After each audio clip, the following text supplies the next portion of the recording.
Yes, in my last class I discussed space vector PWM technique and hysteresis current control PWM technique. I told you that in space vector PWM technique, at any given time only one switch is being switched. Only one switch is being switched at a time. We used two active vectors and the zero vectors to synthesize the required space vector. For the sake of convenience, we divided the total zero vector time into two, and we applied 0, 0, 0 and 1, 1, 1. Okay, this is like this. See in this figure. See, assuming that we are in sector 1. Sector 1 is if theta is in between 0 to 60 degrees. So initially we are at the origin with 0, 0, 0. All upper switches of the inverter are off. So at the end of Tz/2 period, okay, we turned on only the upper switch of phase A, okay, 0, 0, 1, okay. So vector V1 is applied for T1 duration,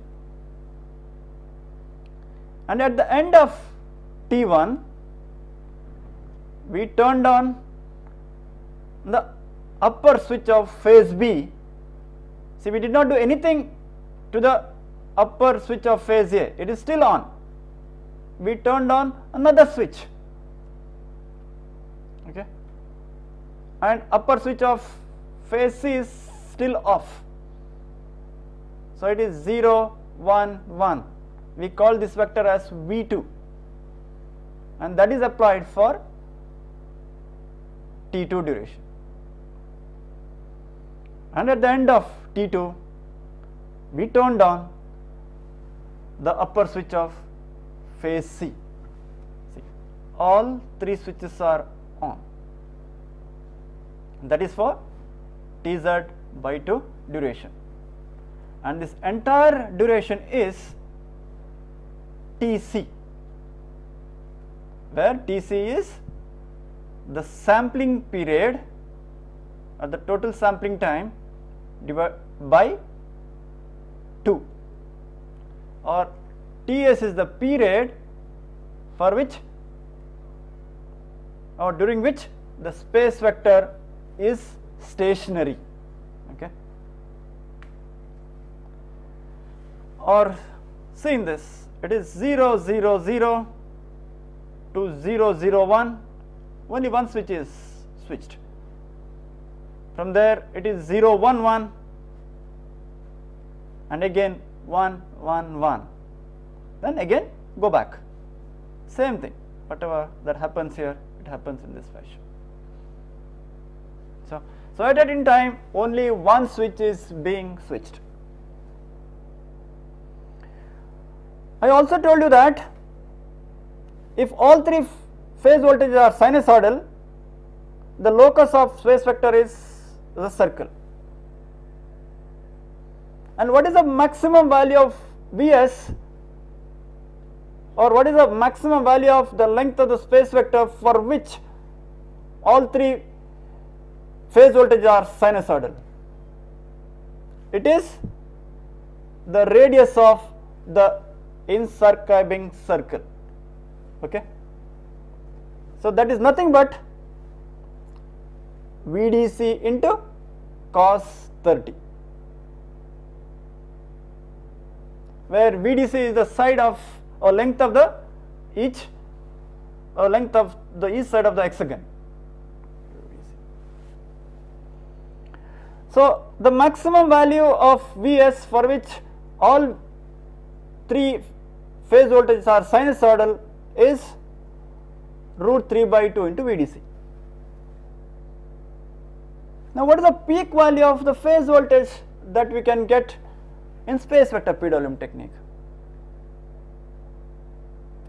See, while transforming or while determining Vx and Vy, we found that Vx is equal to 3 by 2 into Van, that I have derived in my last class. So Vx is 3 by 2 into Van, so therefore Van is 2 by 3 into Vx. And for 0, 0, 1, in other words, only upper switch of phase A is on. At that time, y-axis component is 0 and Vs is Vx itself. And for 0, 0, 1, we found that Vbn and Vcn are equal and both are negative. Okay. When Vbn and Vcn both are negative and they are equal, at that time phase A is at the peak. In other words, Van is at the peak. Okay. So I will substitute, see here. So for 0, 0, 1, Vs is equal to Vx, okay, and therefore Van is equal to 2 by 3 into Vs. Okay. And this maximum value of Vs is nothing but root 3 by 2 into Vdc. So I will substitute in this equation. So I will get the peak of the fundamental component of Van is 0.577 times Vdc. Okay. So if I take the ratio of the peak of the fundamental component of the phase voltage that is obtained using space vector PWM technique to the peak of the fundamental component of the phase voltage that is obtained using 180 degree conduction, okay, we found that this value is 0.907 or 90.7%. And for sine triangle PWM technique, this is 78.5%. So space vector PWM technique gives higher value of the peak of the phase voltage, and we found that these peak values is the same for third harmonic injected PWM technique. So in other words, space vector PWM technique is same as third harmonic injected PWM technique. Okay.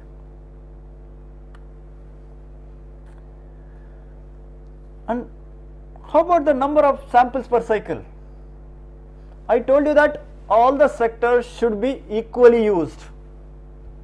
All the 6 sectors should be equally used, and samples should be positioned symmetrically about the each sector. In one sector, samples should be positioned symmetrically with one sample at the center. Remember, only then I get the features which I told you in the beginning of my PWM lecture class, the 4 qualities a good PWM technique should have: quarter wave symmetry, no subharmonics, then 3-phase symmetry, at any given time only one switch should switch. Okay. So for that n should be odd multiple of 3. So if there are 3 samples in one sector, they should be positioned at alpha is equal to 10, 30 and 50. Okay.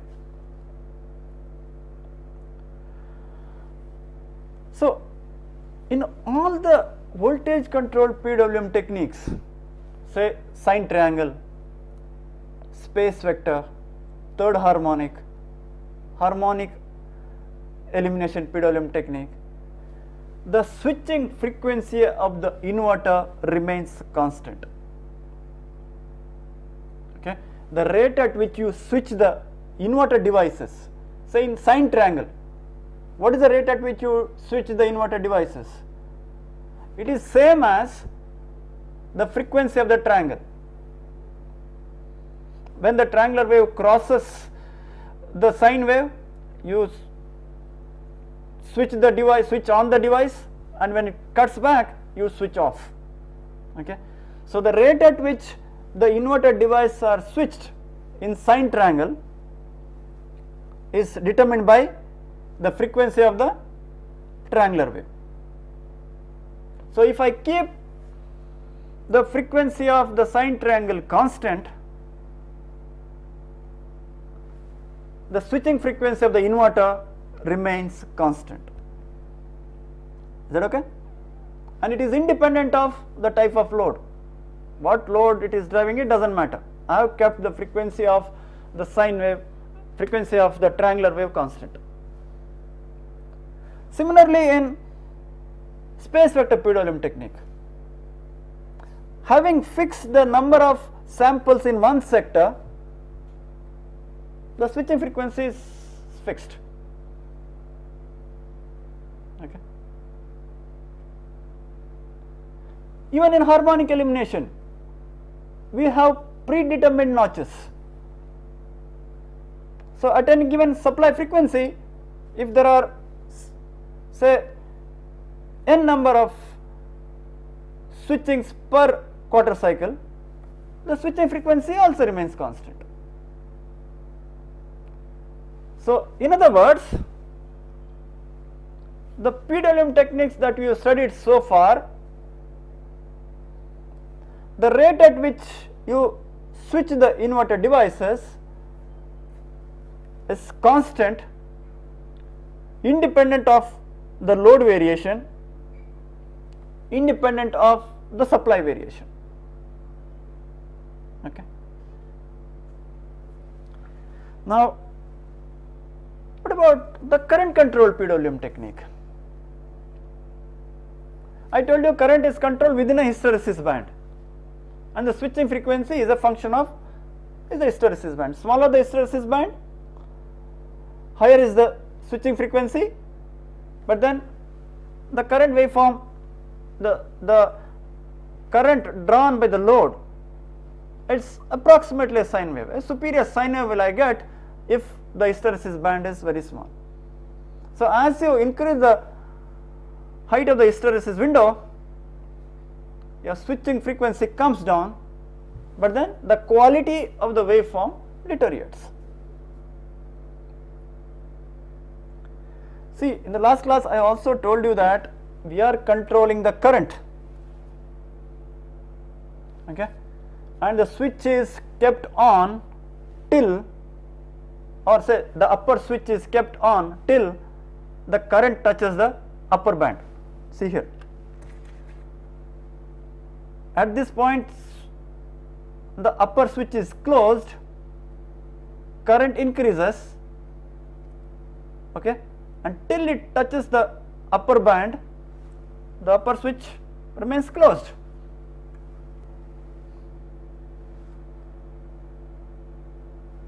See, in my last class I might have told you that this technique is insensitive to the fluctuation in the DC link voltage.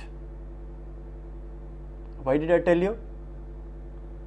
It's because we are keeping the switch closed till the current touches the upper band or lower band.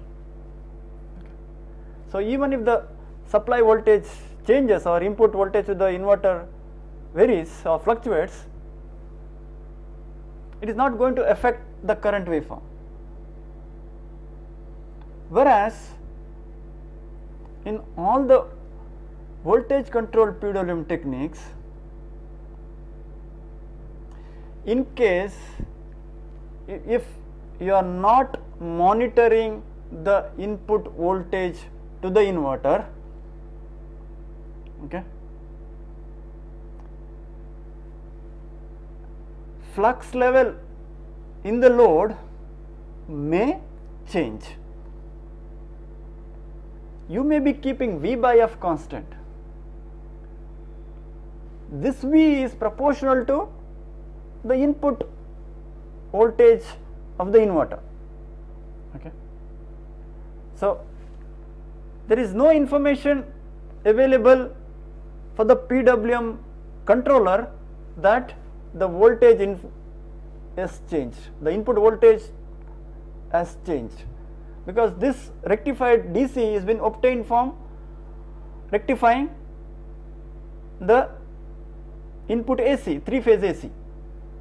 So if 3-phase AC fluctuates, the DC link voltage also fluctuates. So, and if you have programmed one V by F curve, okay, so flux in the load may change. Now in the last class I told you it appears as if current control PWM technique has an edge over the voltage control PWM techniques, because if the input voltage fluctuates, my current waveform does not get deteriorated in current control PWM technique, whereas my flux level changes in a voltage controlled PWM techniques. But today I am going to tell you that if the voltage fluctuates, the switching frequency of the inverter changes. Okay, see for example, see this is the equivalent circuit. Okay, depending upon the conducting state of the switch, I determine the phase voltage. Okay, I am neglecting the resistance. This is the inductance, and I am assuming that there is another voltage source here equivalent to the induced EMF. This is something the per phase equivalent circuit of an induction machine maybe. Now what is I? VIN minus EIN divided by L is equal to di by dt. Rate of change of current is difference in these two voltages divided by L. Please, VIN and EIN, they are not in phase. Okay. So if the input voltage to the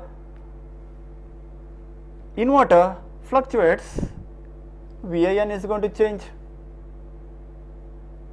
So if VIN changes, di by dt will change. So therefore the switching frequency changes, because we are keeping the switch closed till the current touches either the upper band or the lower band. Okay. So therefore in hysteresis current control PWM technique, switching frequency will vary as the input voltage changes. Okay. Again,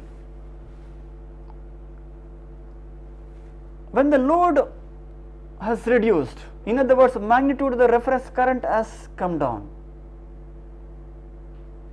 your switching frequency will again change.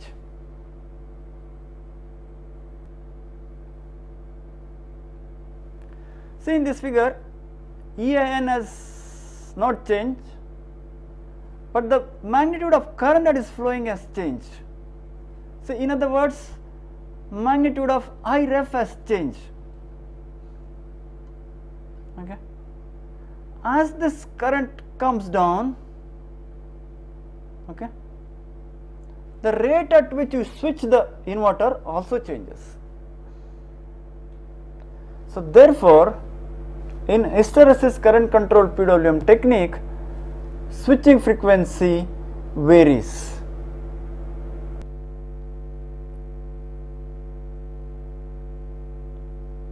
So what? The switching frequency of the inverter changes.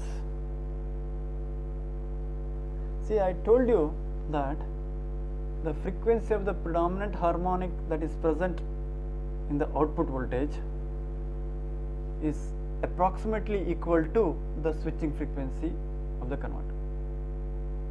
Okay. So if the switching frequency itself is changing, the frequency of the predominant harmonic changes.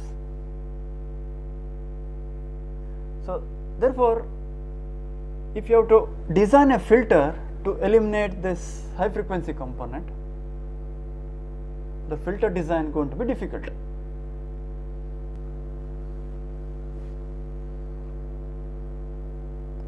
So that's about PWM techniques.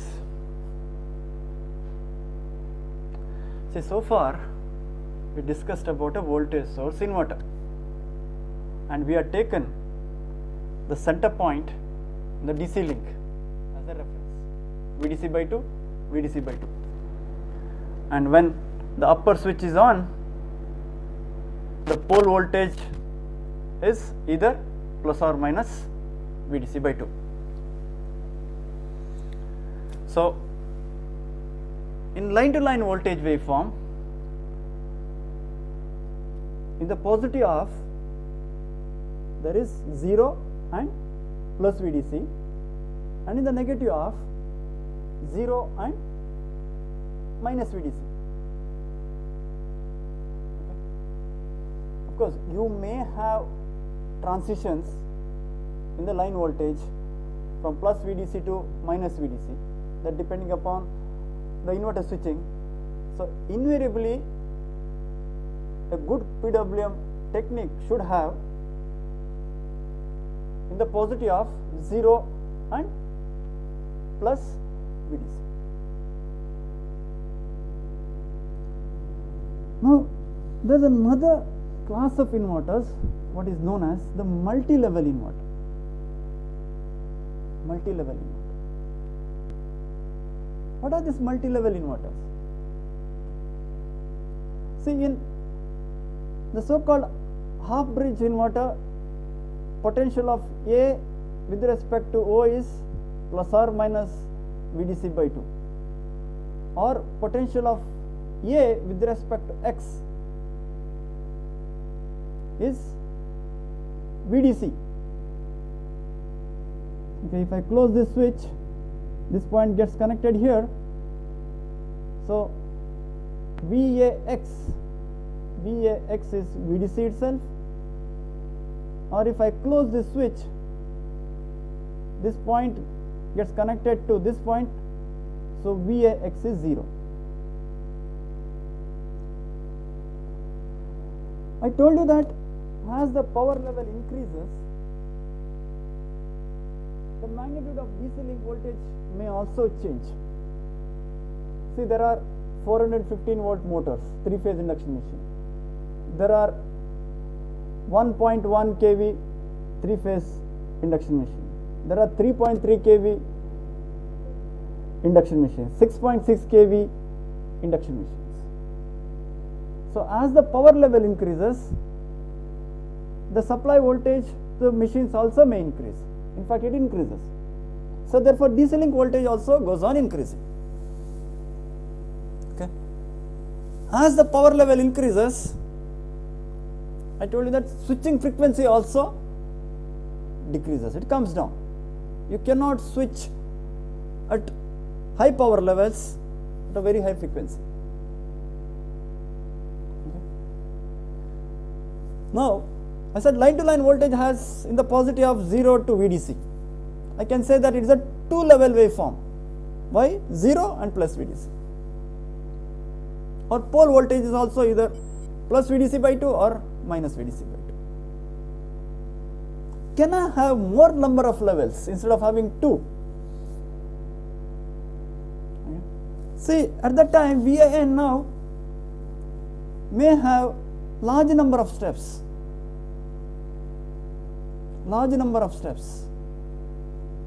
So as the number of steps increases, have approximate a sine wave.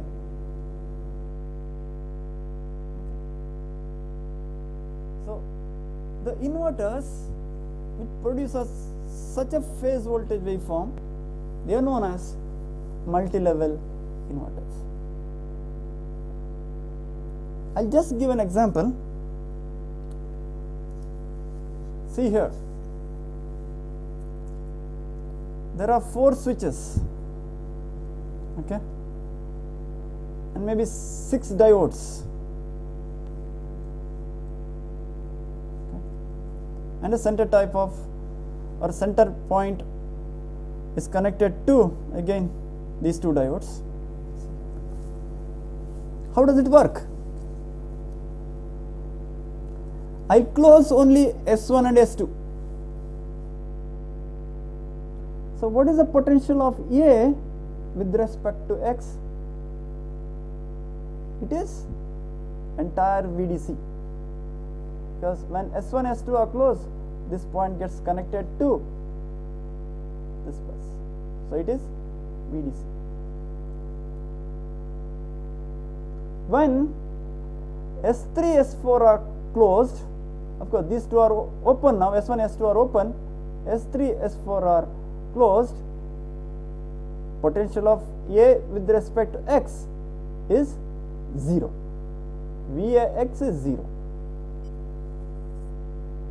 which is same as that we got in off bridge. Now I'll close only S2, S3. I'll close only S2, S3. So what is the potential of A with respect to X?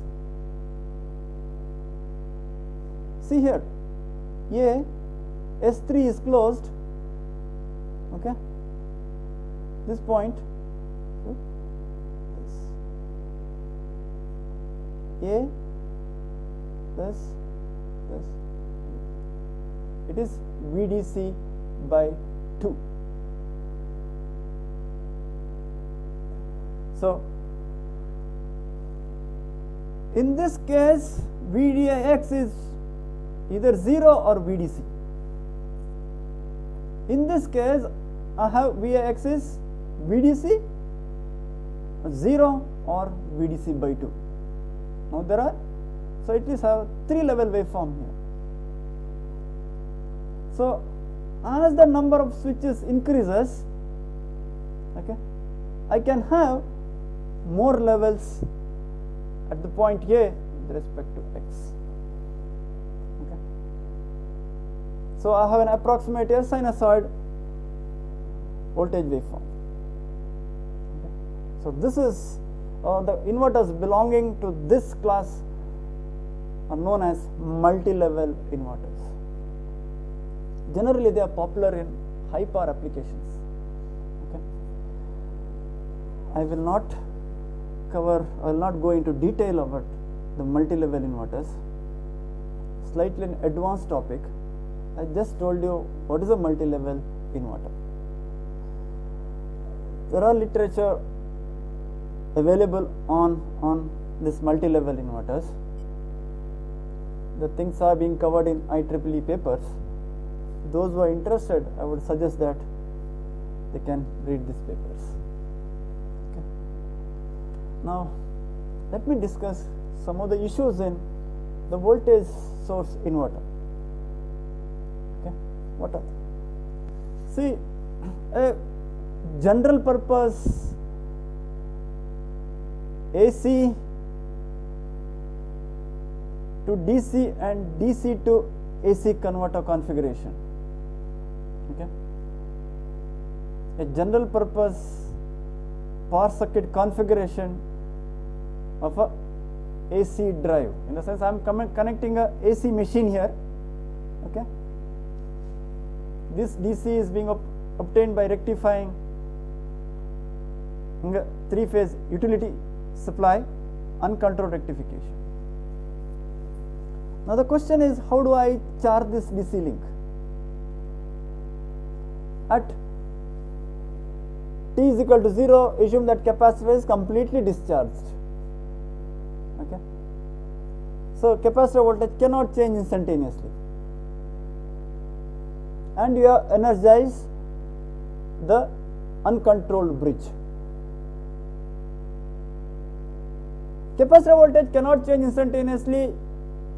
Input uncontrolled bridge has been energized. Three-phase supply. So what is the equivalent circuit here? See, there is a voltage source here. Magnitude is, the peak of the voltage at this point is peak of the line to line itself. Okay, and there is a short circuit here. So in other words, there is a dead short circuit at the output of the diode bridge. There is a dead short circuit. Okay, so a large current will flow and it will damage the bridge or the diodes. So therefore I need to regulate or need to control the charging current, or you need to control the rate at which the capacitor is charging now. So how do I do? So there are two ways. Either you connect a resistor in the DC link, okay, or you connect an inductor, a large inductor. Now if I connect a resistor and if I leave this permanently, there is going to be a I square R losses. Okay. So what is generally done is, capacitor is charged through this resistor, okay, and when the capacitor voltage has attained, say, approximately 80 to 90% or so, 90% of the rated, you close the contactor switch or bypass this resistor. Okay, so thereby you limit the charging current and protect this diode bridge. Okay, so this is what charging the capacitor. Now, how do I handle the energy that is being fed back to the source? Source is to the DC link. See, I told you voltage source inverter is a two-quadrant converter. Why two-quadrant? Voltage cannot change, input voltage cannot change polarity, but then current can reverse. There are freewheeling diodes, or diodes are connected in anti-parallel. So current can flow in the positive direction as well as in the negative direction. And in case the power is being fed back by the load to the DC link through this anti-parallel diodes, the capacitor, DC link capacitor charges because it is receiving energy from the load. So if the capacitor voltage increases, the voltage stress on the inverter devices also increases, because this voltage or input voltage of the inverter should be blocked by this inverter devices. So in this circuit,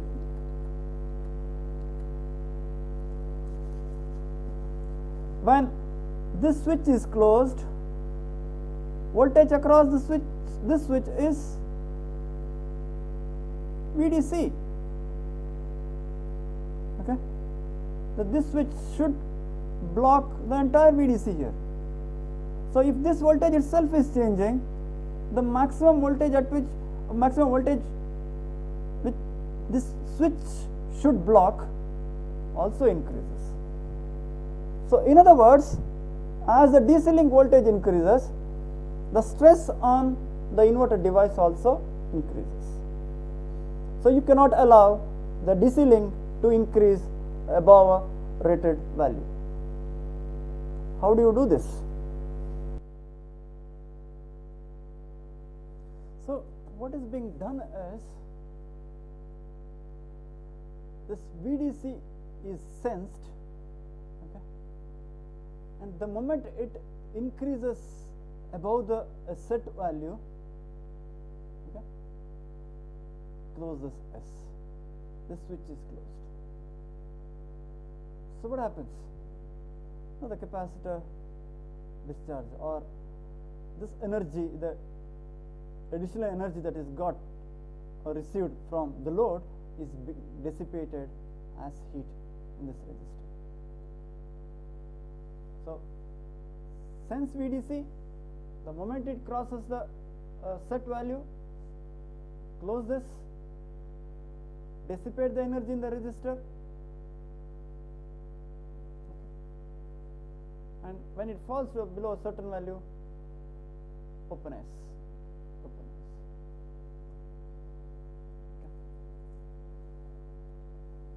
Now, what is the problem at the input stage? Input stage, we have an uncontrolled rectifier, and at the output of this uncontrolled rectifier there is a capacitor filter. You could have a LC filter also. Now assuming that there is only a capacitor connected at the output of the diode bridge, how does the source current waveform look like? See here, this dotted waveform is the uncontrolled rectification, a three-phase fully bridged uncontrolled rectification, each of 60-degree duration. Okay, the peak is 1.73 per unit. I have taken the peak of the phase voltage is 1. So we have drawn this waveform is 1.73 and minimum is 1.5. Okay, and at steady state, that's how the capacitor voltage will change. Okay, so this is of 60-degree duration, and each device can conduct for 120 degrees in a three-phase full bridge. Okay, so D1, or the diode which is connected to phase A, conducts for very short duration. See here and here. Okay, see, these are of 60 degrees, so very small duration they conduct.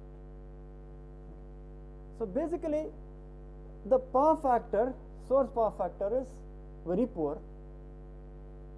Okay, so there are going to be predominant harmonics.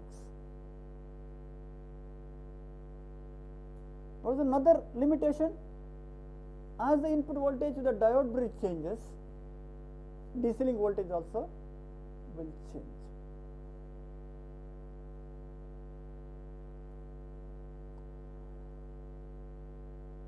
Now assume that the inverter is feeding a high HP machine.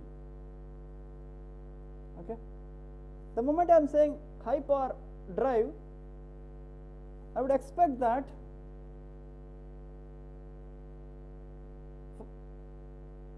there should be a regeneration from the machine to the source. Okay, or it should be possible to feed back the energy during regenerative braking from load to the source, or in other words, regenerative braking should be possible. Voltage source inverter is a two-quadrant inverter. Current can reverse. So during regenerative braking, load supplies the energy to the DC link.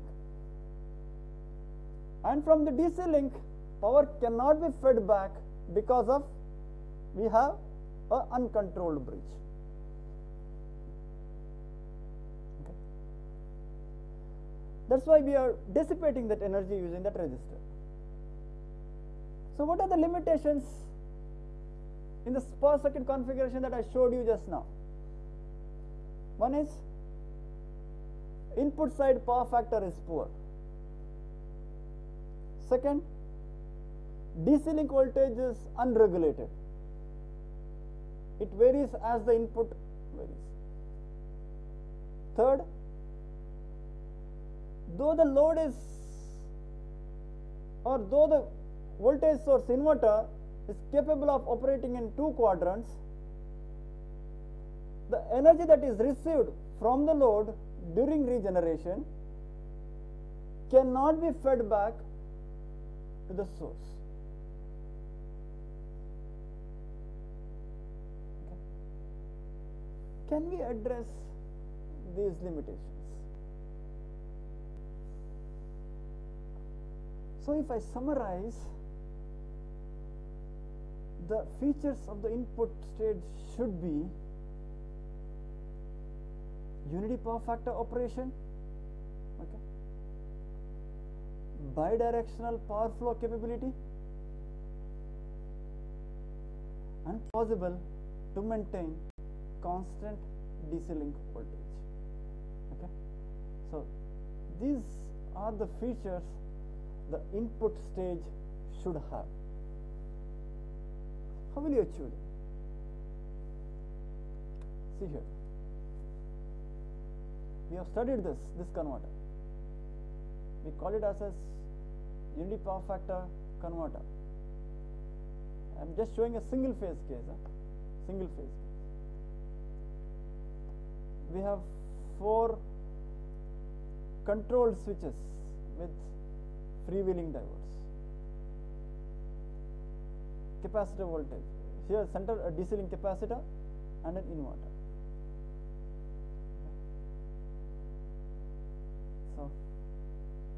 So this is nothing but a bidirectional unity power factor converter.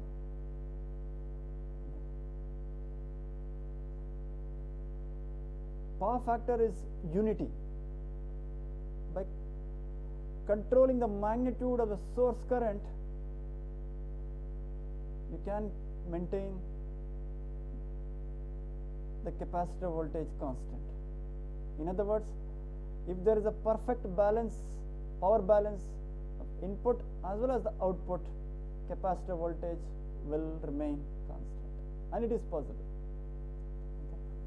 So you can maintain a constant DC link, power factor is unity, bidirectional power flow is possible now.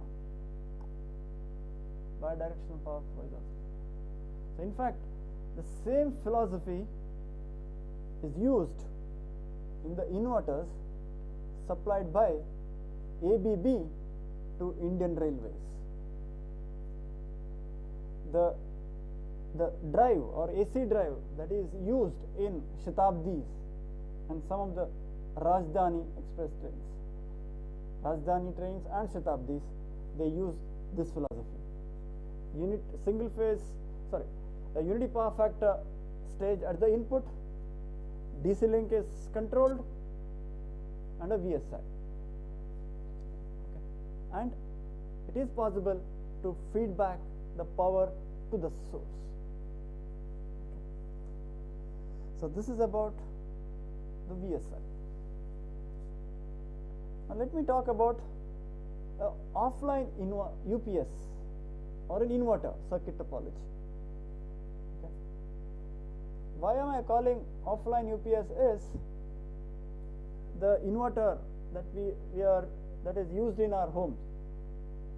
The moment AC supply goes, after some time, say after a fraction of a second or so, the inverter comes in. Okay. So that's why I'm calling as an offline UPS. What is the input there? At 12 volts battery. What is the output that is required? It's 230 volts 50 hertz AC. Okay, single phase. And I am assuming that I will use a full bridge, okay, with 4 switches. See here, a full bridge VSI. So at any time 2 switches are conducting. Okay. So at the output, okay, you have when these 2 switches are on, VDC appears, and when these 2 switches are on, it is minus VDC. Okay. See, all this time we had assumed that devices are ideal. Okay, you can assume that because voltage drop across the conducting device could be of the order of say 2 to 2.5 volts depending upon the power level. See here, now input itself is 12 volts, 2 devices are conducting, and assuming that voltage drop across the conducting device is 2 volts,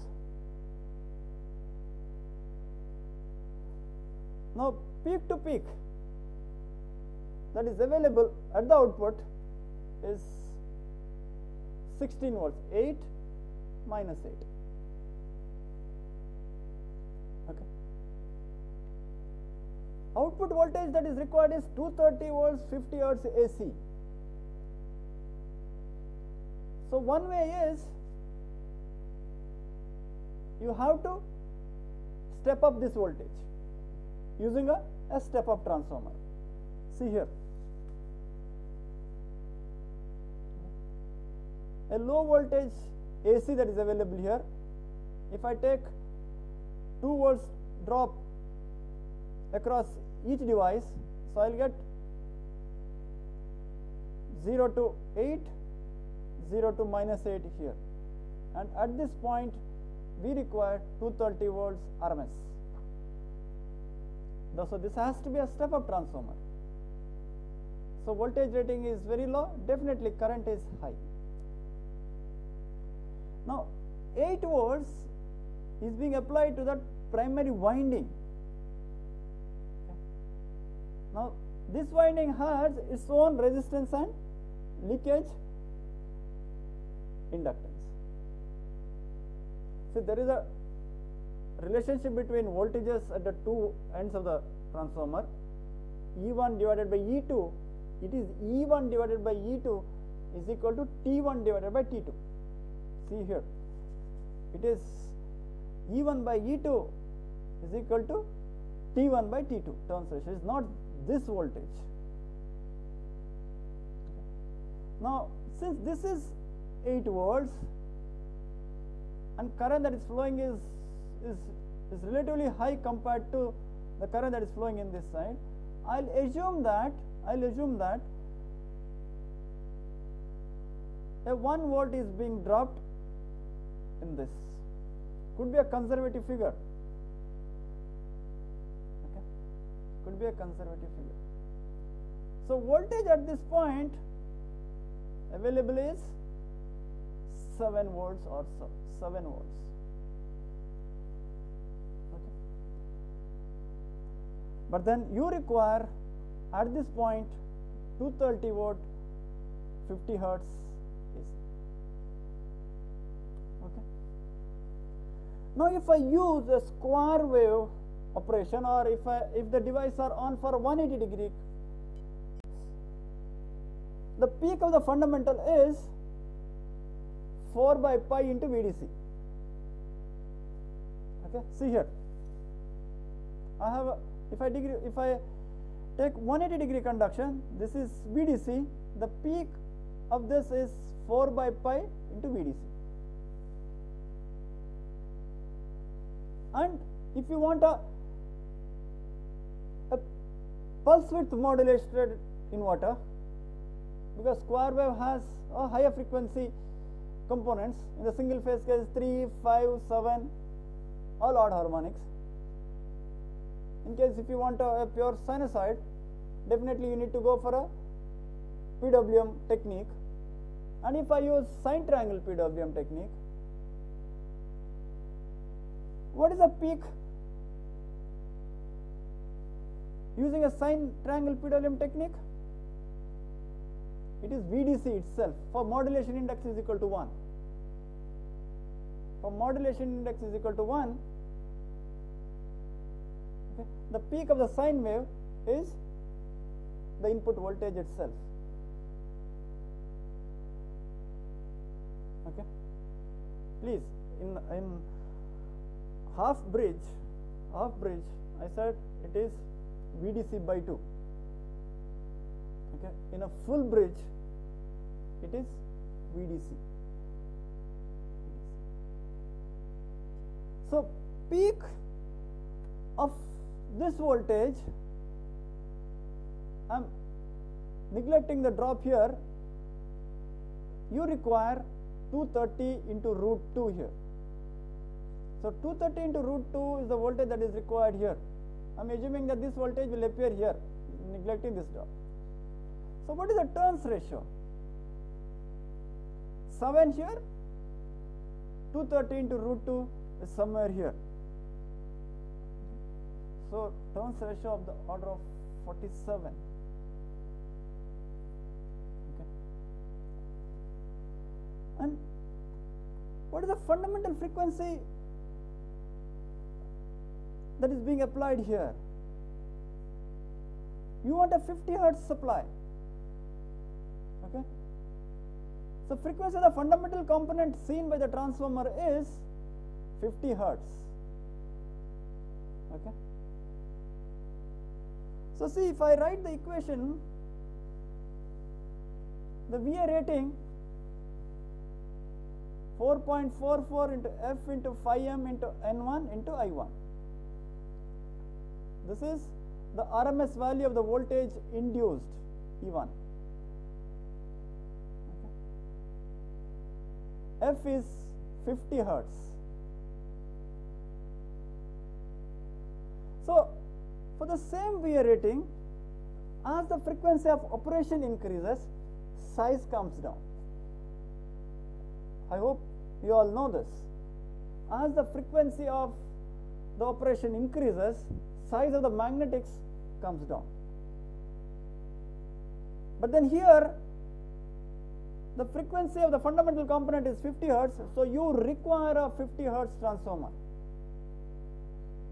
So that is the reason the inverter that is used in our home is very heavy, because there is a 50 hertz transformer. Now can I try to reduce the size of the transformer, thereby reducing the overall weight?